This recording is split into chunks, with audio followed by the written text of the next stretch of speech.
Herzlich willkommen, liebe Gameswelt-Freunde. Wir haben uns mal wieder ins Studio begeben und komischerweise ist auch Fabian Döller mal wieder da. Ja, weiß auch nicht. Ich bin immer noch da. Ja, immer noch, stimmt. Ja. Was hast du denn für uns mitgebracht? Ein Entwickler aus den USA, den ich für euch habe einfliegen lassen, den Tom, der hier neben uns sitzt, mit seinem Laptop und seinem Spiel. Und ja, vielleicht kannst du uns mal zeigen, wenn du Zeit und Lust hast. Yeah, Tom from Pixel Titans, showing off STRAFE, and right from the start I have to say I backed it way back then at Kickstarter, because first the video you made, the commercial, the fake commercial for STRAFE was mind-boggling. Awesome. And I like old school shooters and blood, so what could possibly go wrong? Everything. No, just that. But yeah, I mean, I'll start it up. And cool. Feel free, I mean, I can talk about it if you want, or you can ask any questions. Yeah, I think I played it last year at E3, I'm not sure. The trailer park? Yeah. Where Salima put you from one trailer to another, and at some point you lost your mind and you were stuck in a loop of trailer park madness? Yeah, that's probably it. Was our Plus trailer burgers. filled with smoke, like completely? Because if so, then we were there. Okay. So first off, we have to say the graphics are really, really great. I mean, it's important to note that these are computer generated. This is not a video. Yeah. This is not real life. But you can't tell the difference. Yeah, we've worked really hard to make sure that was the case. So this is not scripted? It's no. not pre-rendered? We can't promise that, but it is all digital. So when you start the game, Strafe is a roguelike FPS. The sensitivity is really high on this mouse, so you're going to see a lot of real twitchy looking. So you have a choice when you start between a shotgun, a machine gun, or a railgun, kind of how you like to play. Let's see if I can actually adjust the sensitivity. Okay, I like the shotgun because it's the messiest. Yeah, and it's a shotgun. Yeah, so with these, you can actually upgrade the primary fire and the secondary fire, as well as changing kind of the stats of the gun, upping the damage, the ammo capacity, accuracy, all that stuff. So with that, we wanted to make a shooter that was fun to play from the moment you started, because nothing's worse than a shooter where you're just sinking headshots into an enemy and it just feels like you're not really doing any damage. So with Strafe, we focused on 3 real pillars. One being speed, making sure the game felt good. The other being gore, so all the blood here is persistent. It paints walls, it drips off ceilings, and you finish the level, you can walk back to the beginning and just still see all the carnage. And as well as secrets. We wanted to build off kind of the things you expect from older shooters and not just imitate what was there, but create the game that you remembered playing, not the game that actually existed.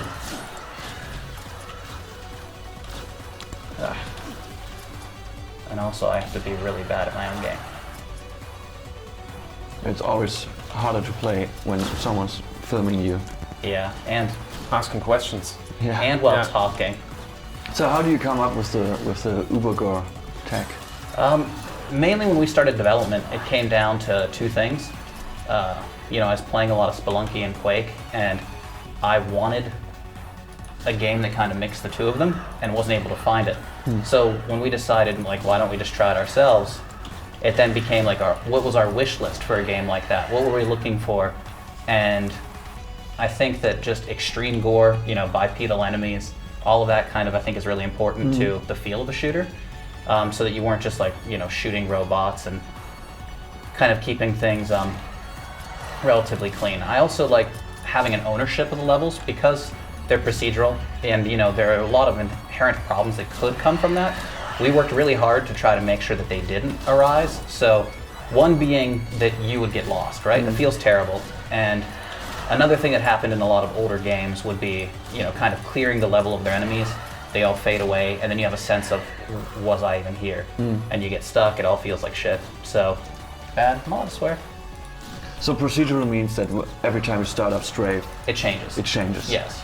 So with the persistent gore, it's not just an aesthetic option. This will actually tell you where you've been. So if I start ending up wandering backwards, you'll see with the bodies that okay, I've been here before. Yeah, maybe I should find another way. So it kind of pushes you forward. It looks a bit like Gamescom on day 4. The public area. Yeah, that's. You been? I have Did not. they? Oh, okay. Well, maybe this year. I don't think I want to go after that review. You have one gun that you kind of have a sense of ownership over. It upgrades throughout the game, it changes, but also we have these guns that you can find on the ground that we consider like power-up guns, where you empty them out, and then the gun itself can become a weapon. So I can actually use this as a baseball bat, like kill an enemy with it, and then move on. And the design decision behind that was to kind of create an inventory of weapons that you're constantly using, instead of building up a whole inventory of weapons that you would never end up, you just waste. So I really like the music. the artist's name is Toy Tree. He's amazing. He created a track for each level of the game, and his sensibilities are amazing. Each zone has its own aesthetic as far as the music goes, and we've been in development for about 3 years, so he was able to really make sure it was up to our standards. It really helps me to relax and have a good time, and come wind down. My only direction for him was smooth jazz. Is keep it mellow, keep it zen, just let everyone chill out. So at the end you have your stats here. We want a sense of progression, even though the game is procedural. Every time you go, the levels regenerate, they randomize again, the monster closets, enemy placement, items, all that changes. But the end rooms and the welcome rooms for each level are always the same. Okay. The exits will change, but it kind of allows us to tell a story so that when you play the game, you can actually get a sense of narrative. We're not just throwing random stuff at you. Because that's another thing I didn't love about procedural games, is if it just felt like you were getting dealt random number generators. We wanted to make sure all the things we were putting in were kind of based off our design philosophy. And it's like, how would we, like with the monster closets, that's a great example. We use scripting and math to make it act like I would as a level designer. I picked up this thing. There's a chance that once I pick up a key card, I'm going to get trapped with a bunch of monster closets. Or if I'm backtracking, there's another chance to get, stuff like that that'll mess with the player more. What is that, the yellow stuff? Acid? Oh, this is acid. If you walk in it, it'll do damage, but you can cover it up with blood and it's safe again. Of course. So who here's doesn't do that on a daily basis? Yeah. So here's one of our upgrade machines. Yeah. If I go up to it with the shotgun, he'll take it from me, work on it a little bit. Oh. I was about to ask what happens if you get attacked in the meantime. Yeah, I could leave my gun and just kind of fuck up my run, but so now my secondaries change. Instead of being that flak grenade, it's now a cluster bomb. So if I click once, it shoots out a pretty weak grenade, but if I click twice, it then Nice. That was pretty good. There's another gun. So I love this gun. This is the plasma launcher, or plasma gun. I really don't know. We don't really call them anything. You can climb up with it, which is great. Plasma climb. Has a great sense of push on the enemies, and when you're out of ammo, you can throw it and it blows up. Nice. So that's one of the things I really wanted to reinforce the idea of action by making these guns, the disposals of them, just really enjoyable. So, now I'm back down to just my shotgun, but even from where I started, it has a new secondary, and I have 3 other options for the primary if I end up running into them. Is there a progression system when you maybe you died twice and you maybe unlocked a new area So- and you died?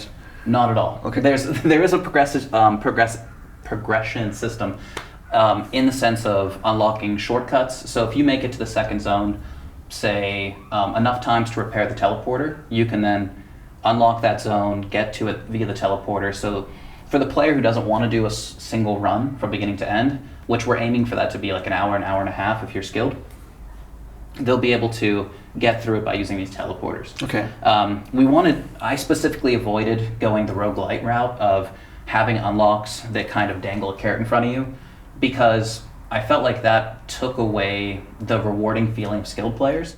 As I was going back and playing through the Quake games again, there was this love of like, oh, this still feels really good. This is like 20 years later and these games are still sharp, but I still remember where the monster closets are. I still remember where the secrets are. I missed the surprise, and that's what we wanted to try to capture. So in these modes, there's the daily challenge where it locks a seed. You can compete with other people just to see how far you can make it. But I wanted these modes to offer something different to players than that you would normally get out of Strafe. So the speed zone focuses on speed running. We lock a seed for a week, and then you have... Speed zone focuses on speedrunning. What does the murder zone focus on? Yes. So we pretty much lock you in a smaller arena. Each room, you have a wave of enemies that'll come out at you. I'm at 28 health. I am really bad at this. But you're probably jet lagged anyway, right? I'll take that excuse. I'm into that. So when the last few enemies are there, you get assigned so you don't even have to hunt them down. We want it just to be more mindless than usual. Cleared the room. So this is where if I have other guns unlocked, they'll pop up for me to utilize. I can choose any of the doors, and then I'm thrown into a room to continue the challenge. Yeah, cool. So you've been developing the game for years now. You're at the home stretch, basically. So what's coming up in the next couple of weeks and months for the game or the development?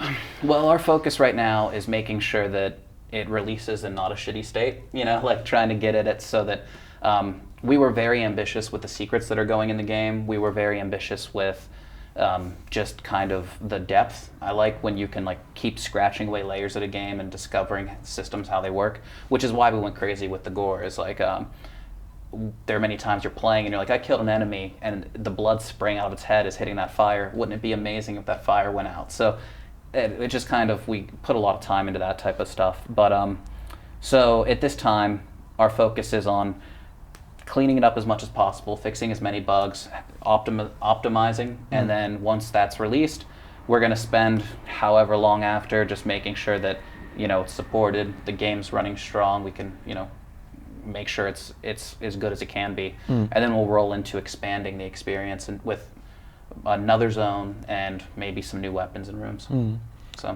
So we've only shown half the game. So what to be clear, what you've seen here is the first zone. Each zone of there's 3 levels per zone, 4 zones in the game, and each zone, is a completely different setting and different enemies, different play styles, pretty much. So it's still a shooter. You still kind of know what to expect, but we have over, I think it's 30 weapons in the game and over 20 different enemies. And each ones have different AI, different ways to dispatch of them. So we tried not to just reskin things and say, oh look, it's new. So are there any console plans? Yeah, we're going to PS4 with the game, and we can't announce the date exactly just yet. We're waiting on Sony for that, but yeah, our plan is to go there, but my recommendation is if you're going to get it on PC. Of course. Yeah. Of course. So thank you very much for stopping by. I'm really looking forward for Strafe. Thank you for checking it out. Can't wait. And yeah, all the best with the game. Thanks, Fabian, for being here. Getting the coffin. Yeah, cool. You definitely should check it out. Strafe coming out pretty soonish, March right? 28th. March 28th. Yeah. And then you can experience 1996 all over again.